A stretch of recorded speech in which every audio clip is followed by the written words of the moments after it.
Having worked in the electronics retail industry for years now, I've seen scores of smart devices come and go. Until now, nobody quite got it right. In the Echo Dot, Amazon has created a near-perfect blend of hardware and software. I've seen plenty of the former, but truly seamless multi-platform software has eluded everyone but Amazon. We're talking major players like Samsung and Google who have been at it for much longer than Amazon. The main problem is that excellent products like the Samsung SmartThings Hub, which do a fantastic job of unifying a slew of different connected devices from different companies, Nest, Honeywell, Philips, and so on, still lacked the web connectivity and entertainment support I wanted, so I'd still end up needing my tablet or phone.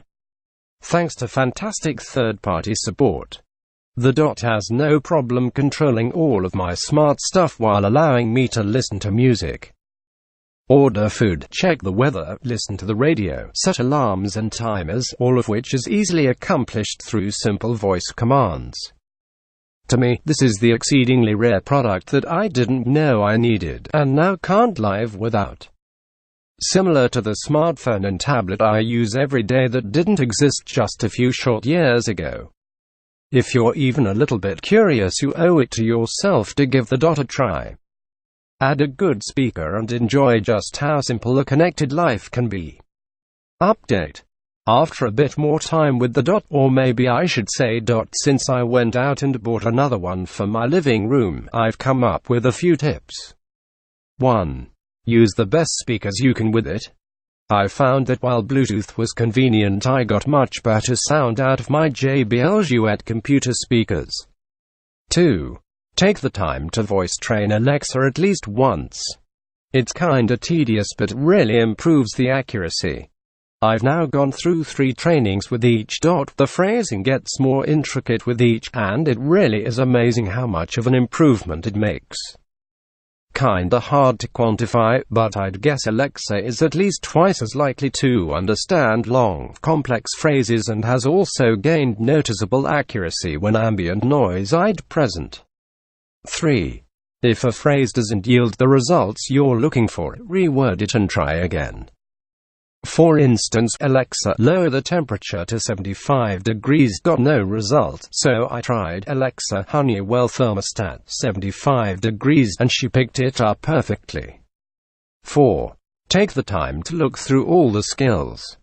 There's a lot of helpful and just plain fun stuff in there, from strange facts to a calculator and everything in between, that really helps to enhance the experience. 5. I'd never really used my Prime Music prior to setting up my Dots. Now I can't live without it. I can say basically whatever I want and I get a result. My faves so far: Alexa, play 90s music, Alexa, play indie music, and Alexa, play thunderstorm sounds. The last one I asked to repeat and it plays all night. Really a great freebie if you're a Prime member. 6. I was a bit worried initially that Alexa might be triggered accidentally by ambient TV or general household noise, so I'm really impressed that it's only happened twice so far. Both times in my living room when I was watching TV at high volume. If it's a concern, the mic can be temporarily disabled, so the Dot won't trigger and listen accidentally. 7.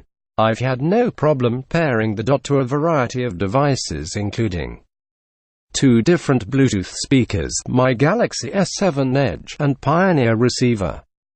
I need to look into it further, but each time I paired my phone the Bluetooth connection to the speaker was lost, so I ended up having to listen to the built-in speaker. Definitely not ideal for music, but no big deal if you're using wired speakers. Plus, most Bluetooth sets offer an auxiliary input for wired listening. 8. It's fun to ask Alexa general questions to see if she's capable of finding the answers. So far I've gotten accurate responses to Alexa.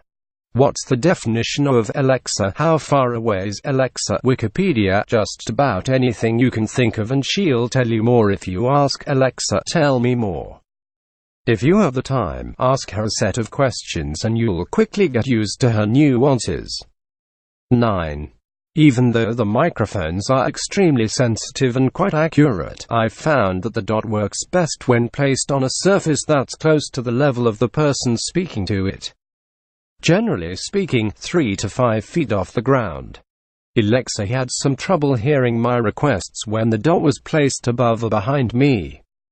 If you'd like to place the dot higher, it works much better when flush with the wall, instead of sitting on a shelf, etc. I tried both setups and found with a couple nails set apart to make a cradle facing the dot out towards the room works best for me. Sorry for the run-on sentence, lol. Suggestions for improvement. 1. Unlike the upcoming Google Home BT speaker, the Dot and other Alexa devices are unable to answer general web queries.